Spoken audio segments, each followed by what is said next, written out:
Free practice free is in the books, and it's a top three for the Bretons here at Silverstone. Welcome back to Fog Racing. Rain is in the air, na.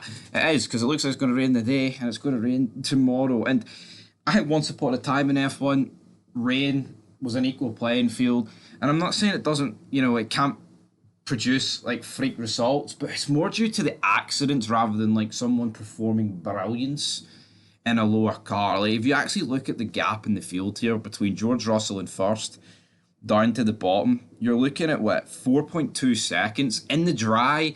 They would probably be covered by 1.5.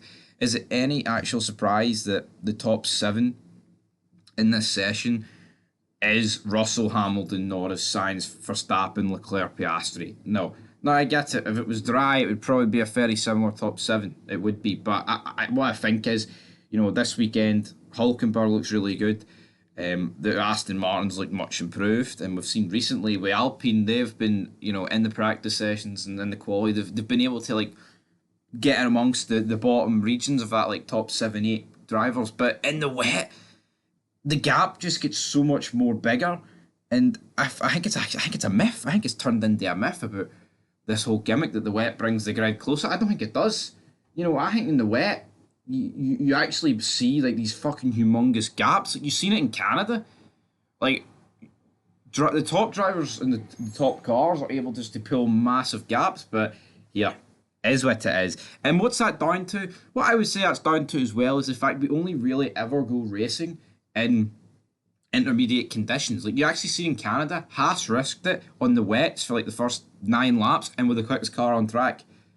But it's because we never ever go racing in full wet conditions. Maybe with that variable into the mix where it's treacherous, that's when the cars can become more of a level playing field. But if you're just racing on a damp to slightly wet track, I think, the faster cars are always going to dominate, and I think this session's no different here. I would rather watch a wet race and a wet qualifying session over a dry one, but it doesn't automatically mean guaranteed craziness. It doesn't. But anyway, Russell on top for Hamilton and Norris.